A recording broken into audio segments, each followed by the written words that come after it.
In the Bible, there's a passage where a man comes to Christ. I can't remember the actual passage, where he talks about, I believe his son's demon-possessed, and he says to Christ, I believe, help me with my unbelief. And I guess my question for you is, how then, when it comes to pain and suffering and wanting and desires that have come unmet in one's life, how then does the believer, how can the believer exercise himself spiritually so as to remain faithful in the face of God's constant silence? Does that make sense? Yeah, sure does.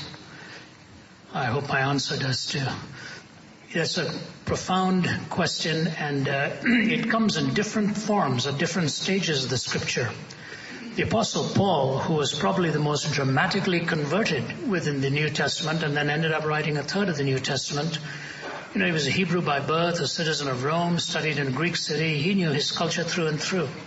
He says at one point in the book of Romans, that which I want to do, I don't. He sees this tension within himself as a conflict between death and life. And the image he actually uses is, in those days, the punishment for murder was to carry the dead body on your back. It cut down murders quite quickly, because you would have to carry that corpse on your back. Talk about dead weight. And, putting that on your back and carrying it. And he says, this divided heart of mine is like carrying a dead body. I'm unable to do what I want to do. And the person also said, Lord, I believe, help thou my unbelief. I frankly think it's a graphic illustration of your heart and mine. There's a beautiful essay I read by an Englishman years ago called Hidden Gold, about a woman who got into the tram and she was looking for money and couldn't find it to pay for her ticket. And she said, I know I had some. And then suddenly, in one little pocket, found a sovereign, and she was able to pay with it. He said, life is like that mysterious purse. At a moment where we don't think we have it, we suddenly find something in a pocket that we never knew was even there. And he says that's the kind of faith that some people have. At the last minute, we find we had an ounce of faith that we never thought we ever had before, and it comes through at just the right time. Let me give you an illustration of my father-in-law who passed away last September. He was a brilliant man, an author, chemical engineer, authored some books. He was possibly the most disciplined man I knew in my life personally. Incredibly meticulous, well organized, through and through. But he was a very great realist. And he was a man devoted to Christ, but always had questions. In June of last year, he found out he had cancer with a growing tumor, and it rocked him to his feet. He struggled and struggled and struggled. Faith never came easy to him. But he was a man of faith. And he questioned, and he and I talked. He talked to the doctors, he talked to ministers. He and I talked for about 3 hours. He had so many fears, with a deep heart of faith still hanging in there. On the last day of his life, I was flying into Toronto to see him. My wife, Margie, was already there. I already spent some time, but I was speaking elsewhere. And she phoned and said he may not make it. So I got into the plane again.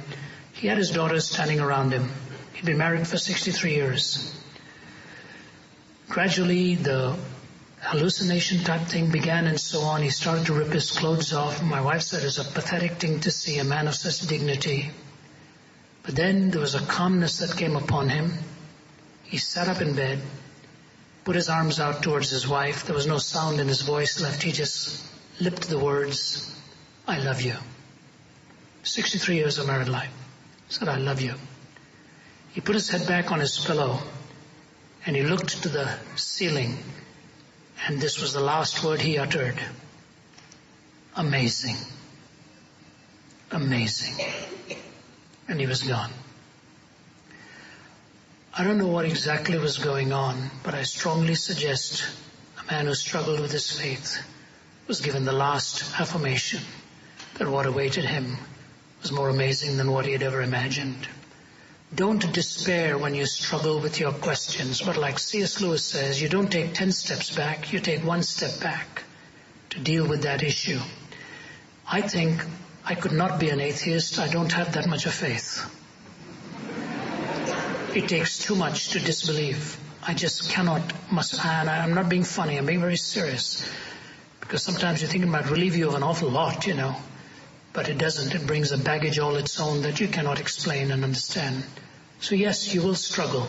There are times you'll be saying, Lord, I believe, but help my unbelief. But when you really know Him, you'll walk with Him, and you will find that relationship carries you through to the next step.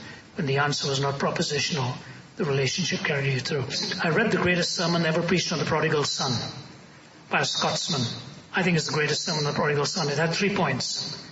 First one was sick of home. Second point, homesick. Third point, home. Sick of home, homesick, and home.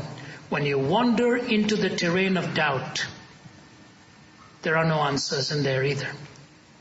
And then you come back home to where Christ has you, and you say, I believe, because here somehow the picture is complete, even if there are one or two things missing.